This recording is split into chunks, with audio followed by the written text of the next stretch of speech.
बड़ी खबर इस वक्त की संदेश खाली से जुड़ी हुई है। टीएमसी नेता शाहजहां शेख की गिरफ्तारी। संदेश खाली का मुख्य आरोपी गिरफ्तार हुआ। पश्चिम बंगाल पुलिस ने आरोपी को किया गिरफ्तार। ईडी की टीम पर हमले के बाद से फरार था आरोपी। पुलिस आज शाहजहां को कोर्ट में पेश करेगी। करीब 55 दिन के बाद आखिरकार शाहजहां शेख की गिरफ्तारी हुई है। तो शाहजहां शेख की गिरफ्तारी हो चुकी है। शाहजहां शेख लगातार फरार था, लगभग 2 महीने हो गए तब से फरार था शाहजहां शेख। नॉर्थ 24 परगना से इसकी गिरफ्तारी हुई है। थोड़ा थोड़ा करके चीज़ें क्लियर होती नजर आ रही है। नॉर्थ 24 परगना, और देखिए वही नॉर्थ 24 परगना है, ये उस वक्त सुर्खियों में ज़्यादा है जब शाहजहां शेख के उकसाने के बाद ईडी की टीम पर हमला हुआ था और सैकड़ों की तादाद में लोग ईडी की टीम पर हमला करने के लिए उतारू हो गए थे। उस दौरान में ईडी की टीम को काफ़ी चोटें भी आई थी, गाड़ियों में तोड़फोड़ भी की गई थी। अब उसी का पूरा मास्टरमाइंड गिरफ्तार हुआ और ना सिर्फ नॉर्थ 24 परगना में उस उकसावे के आरोप, बल्कि संदेश खाली में महिलाओं के साथ रेप, उनको अगवा कराने, उनके ज़मीनों को हड़पने के आरोप भी इसी शाहजहां शेख पर है, जिसकी गिरफ्तारी हो चुकी है। खबर यह है कि शाहजहां शेख की गिरफ्तारी के बाद अब उसे कोर्ट में पेश किया जाएगा। करीब 55 दिन बाद शाहजहां शेख की गिरफ्तारी हुई। बिल्कुल, 55 दिन तक पुलिस ढूंढती रही शाहजहां शेख को। हालांकि सीधा सीधा कोर्ट की तरफ से 2 बार फटकार भी सामने आई। ये पूछा गया कि शाहजहां शेख कहाँ है, अभी तक क्यों उसकी गिरफ्तारी नहीं हुई। इस दौरान हमने देखा कि पश्चिम बंगाल में सियासत भी जमकर हुई। ममता बनर्जी पर विपक्ष की तरफ से सवाल खड़े किए गए कि शाहजहां शेख को पनाह दी जा रही है और क्यों नहीं गिरफ्तारी की जा रही, छुपाकर शाहजहां शेख को रखा गया। लेकिन अब 55 दिन बाद ये गिरफ्तारी हो चुकी है। देखिए बिल्कुल, और टीएमसी नेता शाहजहां शेख को गिरफ्तार कर लिया गया। बंगाल पुलिस ने कोलकाता हाईकोर्ट के आदेश पर उसे गिरफ्तार किया। पुलिस ने शाहजहां को बीती रात सरबेरिया इलाके से उठाया है। उसके बाद सुबह करीबन 5 बजे बशीरहाट में पुलिस लॉकअप में उसको लाया गया। जानकारी ये है कि बंगाल पुलिस उसे आज ही कोर्ट में पेश करेगी। शाहजहां शेख की पहचान टीएमसी के एक ताकतवर और प्रभावशाली नेता के तौर पर है। वो संदेश खाली यूनिट का टीएमसी अध्यक्ष भी रह चुका है। पहली बार शाहजहां शेख उस वक्त चर्चा में आया जब 5 जनवरी को ईडी की टीम शाहजहां से बंगाल राशन वितरण घोटाला मामले में पूछताछ करने के लिए पहुंची। उस समय उसके गुर्गों ने ईडी की टीम पर हमला बोला था और उसके बाद से ईडी लगातार पूछताछ के लिए शाहजहां शेख को समन जारी कर रही है। लेकिन ईडी की टीम पर हमले के बाद से शाहजहां शेख फरार था और अब लगभग 55 दिन गुजर जाने के बाद में उसकी गिरफ्तारी हुई है। ईडी की टीम पर हमला होने के बाद संदेश खाली उस वक्त सुर्खियों में आया जब वहां की महिलाओं ने शाहजहां शेख पर जमीन हड़पने, उसके गुर्गों पर यौन पीड़न के आरोप लगाए। इस मामले को लेकर लेफ्ट और बीजेपी पार्टीज ने ममता की सरकार के खिलाफ में जमकर विरोध किया और मोर्चा खोल दिया।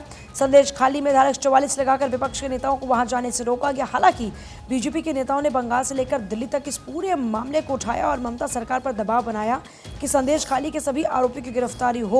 हालांकि बंगाल पुलिस ने इसके गुर्गों को गिरफ्तार कर लिया था, लेकिन शाहजहां शेख पर हाथ डालने से पुलिस कतरा रही थी। कोलकाता हाईकोर्ट ने जब शाहजहां की गिरफ्तारी का आदेश दिया तो पुलिस ने एक्शन लेते हुए आखिरकार देर रात उसकी गिरफ्तारी की। देखिए, हाल ही में ईडी ने शाहजहां को राशन वितरण घोटाला मामले में पूछताछ में पेश होने के लिए समन जारी किया था, जिसमें 29 फरवरी कोलकाता के सीजीओ कॉम्प्लेक्स में पेश होना था। ईडी ने दावा किया कि पश्चिम बंगाल के राशन वितरण घोटाले में करीबन 10,000 करोड़ रुपए का करप्शन हुआ और इस पूरे मामले में ईडी ने सबसे पहले बंगाल के पूर्व मंत्री ज्योतिप्रिया मल्लिक को गिरफ्तार किया था।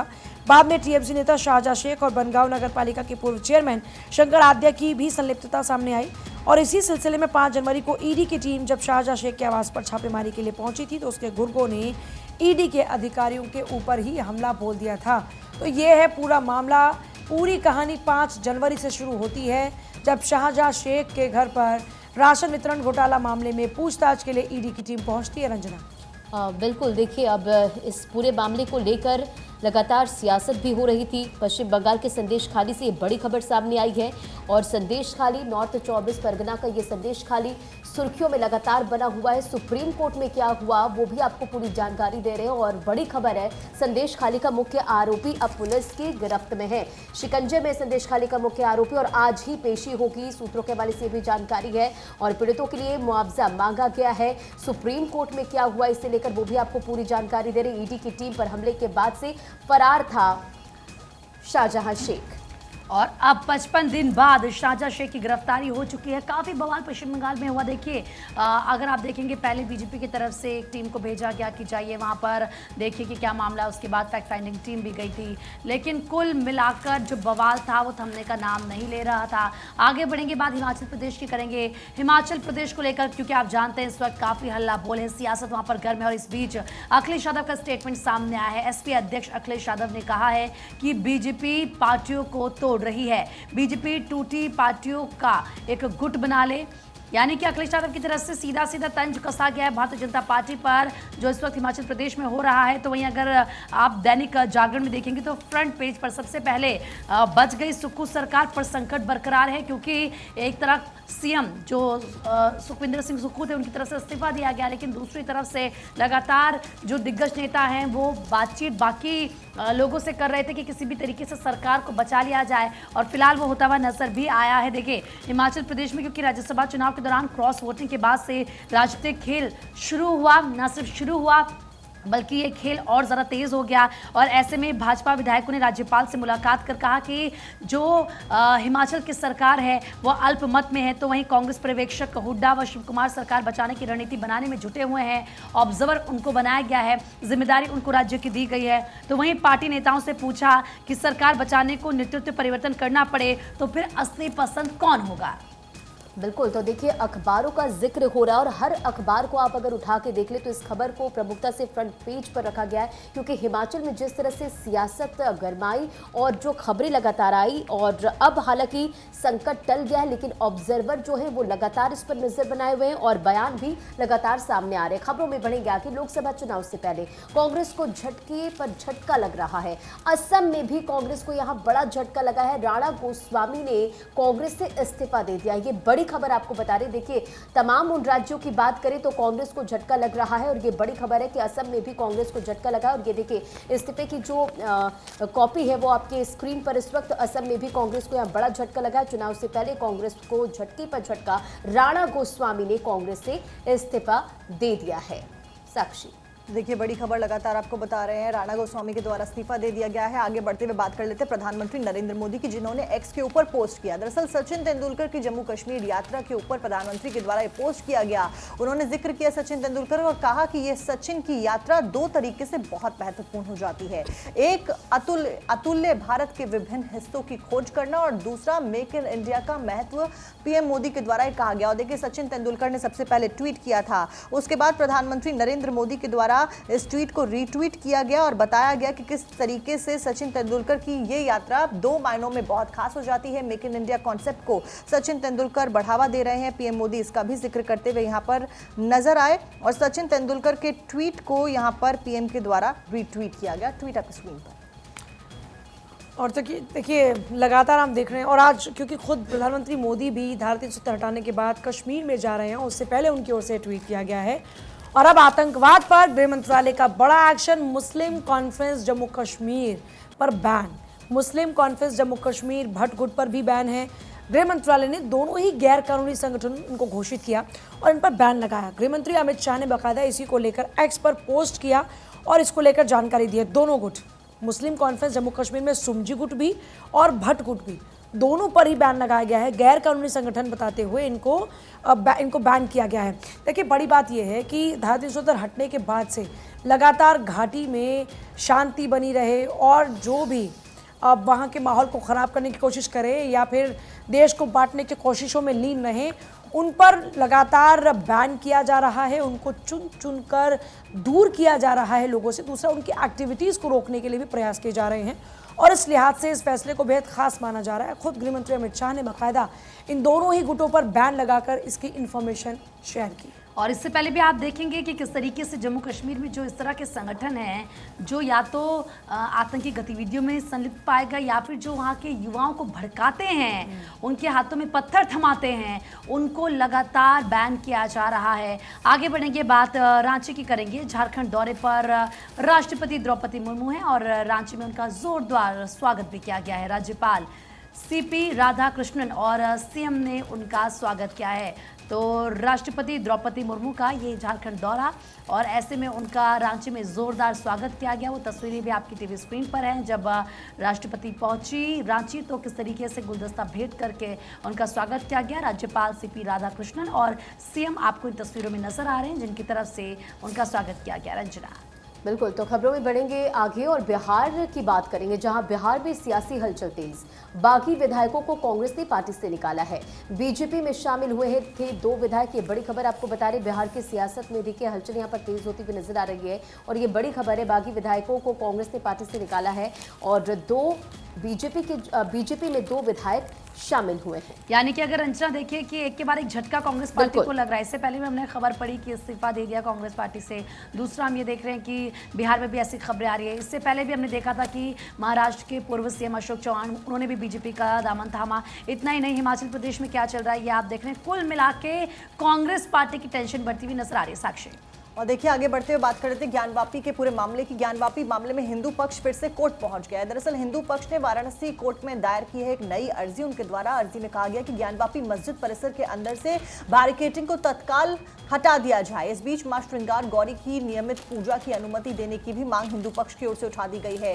हिंदू पक्ष की ओर से राखी सिंह ने दायर किया ये अर्जी आदेश 39 नियम 1 और 2 सीपीसी के तहत दायर की गई है अर्जी। अब आगे इस पर सुनवाई होगी। आगे कोर्ट क्या कुछ निर्णय लेता है, क्या इस अर्जी को मान लिया जाता है, क्या ये जो दरखास्त हिंदू पक्ष की ओर से की जाती है उसको मान लिया जाता है, देखने वाली बात होगी। इससे पहले वजू खाने को लेकर भी लगातार मामला कोर्ट में है और साथ साथ में पूजा अर्चना को लेकर जो तहखाने में अलाउ की गई थी उसको लेकर भी मुस्लिम पक्ष अपनी अर्जियां लेकर कोर्ट पहुंचा था। और चलिए आगे बढ़ते हुए बात होगी मनी लॉन्ड्रिंग मामले की, जिसमें लालू परिवार को थोड़ी राहत मिली है। दिल्ली की राउज एवेन्यू कोर्ट ने जमानत दे दी। राबड़ी देवी, मीसा भारती, हिमा यादव को जमानत मिल गई। हृदयानंद चौधरी को भी जमानत मिली। 1-1 लाख के मुचलके पर नियमित जमानत मिली है। देखिए ये सभी लोग कल पेश हुए कोर्ट के अंदर और पेश में होने के बाद में इनको फिर से एक बार 1 लाख के निजी मुचलके पर जमानत मिली है और ये इनकी नियमित जमानत है, क्योंकि इस पूरे मामले को लेकर चाहे मीसा भारती की बात हो, राबड़ी देवी की बात हो, तो ये लोग इस पूरे मामले में, मनी लॉन्ड्रिंग के मामले में लगातार जमानत पर बाहर हैं और ऐसे में ये इनकी जमानत एक बार फिर से और इनको मिली तो जाहिर तौर पर एक राहत की बात ज़रूर है, क्योंकि मनी लॉन्ड्रिंग के मामले में लालू एंड फैमिली की मुश्किल लगातार बढ़ती जा रही हैं। आपने देखा कि ईडी भी बार पूछताछ के लिए बुलाता है। इस बीच अब जो गिरफ्तारी की संभावनाएं थी वो उस पर विराम लगा और एक बार फिर से उनको नियमित जमानत मिल गई। बिल्कुल, यानी कि एक बहुत बड़ी राहत है ये पूरे लालू परिवार के लिए और साथ ही साथ आरजेडी के उन तमाम नेताओं के लिए। आगे बढ़ेंगे, बात उत्तर प्रदेश की राजधानी लखनऊ की करेंगे। फिर से एक बार समाजवादी पार्टी का पोस्टर लगा है। दरअसल सपा से निष्कासित नेता आशुतोष सिंह ने ये पोस्टर लगवाया है। स्वर्गीय मुलायम सिंह के साथ पोस्टर लगवाए गए हैं। क्रॉस वोटिंग के संबंध में सपा का होर्डिंग है। तस्वीरें उस होर्डिंग की आपको दिखा रहे हैं। समाजवादी आंदोलन को कमजोर मत होने देना, 8 सपा विधायकों की क्रॉस वोटिंग के संबंध में ये होर्डिंग लगाई गई है। देखिए आपको स्वर्गीय मुलायम सिंह यादव भी इन तस्वीरों में होर्डिंग में एक तरफ नजर आ रहे हैं, दूसरी तरफ उन्होंने खुद की अपनी तस्वीर लगाई है, क्योंकि आप जानते हैं कि राज्यसभा की 10 सीटें उत्तर प्रदेश से और ऐसे में क्रॉस वोटिंग वहाँ पर हुई, यानी कि एक सीट जो आराम से समाजवादी पार्टी के खाते में जा सकती थी वो भी बीजेपी के खाते में चली गई और इसीलिए बीजेपी के जो 8 उम्मीदवार थे वो सीधा सीधा राज्यसभा पहुंच गए, जबकि समाजवादी पार्टी के महज 2 पहुंच सकते थे 3 और इसी को लेकर बाकायदा ये होर्डिंग लगाई गई है। केजरीवाल सरकार को एक और झटका लगा है। एलजी विनय कुमार ने एक्शन लिया है और केजरीवाल सरकार की सोलर पॉलिसी पर रोक लगा दी गई है। दिल्ली सरकार की सोलर पॉलिसी पर फिलहाल रोक और सीएम केजरीवाल ने कुछ दिन पहले इसका ऐलान किया था। बिजली के बिल 0 होने का दावा किया गया था। तो ये बड़ी खबर आपको बता रहे हैं, जहां एक बड़ा झटका जो है वो केजरीवाल सरकार को लगा है और केजरीवाल सरकार की सोलर पॉलिसी पर फिलहाल रोक लगा दी गई है। सीएम केजरीवाल ने कुछ दिन पहले इसका ऐलान किया था और इस पर रोक लगा दी, बिजली के बिल 0 होने का दावा किया था। इस बीच अगली खबर का रुख करते हैं। ये भी दिल्ली से ही खबर। दिल्ली में डॉक्टर की आत्मदाह से जुड़ा ये पूरा मामला है।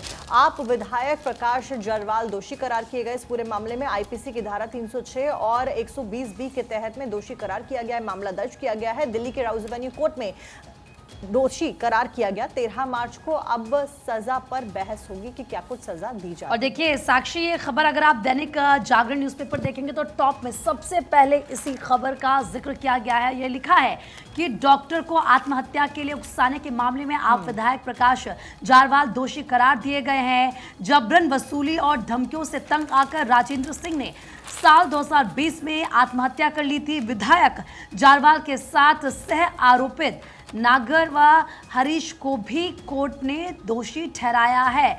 और कौन कौन सी वो धाराएं, जरा आप ये समझ लीजिए कि जिन धाराओं में दोषी ठहराया गया है और उनमें कितनी सजा का प्रावधान है। दरअसल आईपीसी की धारा 306 आत्महत्या के लिए उकसाना, अधिकतम 10 साल के कारावास की सजा। आईपीसी की धारा 506 धमकी देने को लेकर अधिकतम 7 साल की सजा। आईपीसी की धारा 120B आपराधिक साजिश, 2 साल तक कारावास, यानी कि सबसे पहले ये खबर और अब इसको लेकर साक्षी दिल्ली में सियासत तो काफी तेज बिल्कुल होने वाली है। प्रीति, और इस बीच अगर दैनिक भास्कर की बात करें तो दिल्ली फ्रंट पेज पर इस खबर का जिक्र किया गया, जिसमें बताया गया कि डॉक्टर की खुदकुशी के मामले में आम आदमी पार्टी के विधायक प्रकाश जारवाल समेत 3 लोग दोषी ठहराए गए हैं। इस बीच प्रकाश जारवाल, क्योंकि पूरा मामला हमने आपको बताया, केसेस की धाराएं भी बताई, इस बीच प्रकाश जारवाल के द्वारा कहा गया कि अगर मैं आज भाजपा में शामिल हो जाता तो शायद बरी हो जाता, इस मामले में मेरी कोई भूमिका नहीं थी, मैं सजा को हाई कोर्ट में चुनौती दूंगा। तो एक तरीके से सियासत भी इस पूरे मामले के ऊपर गर्माती भी नजर आ रही है।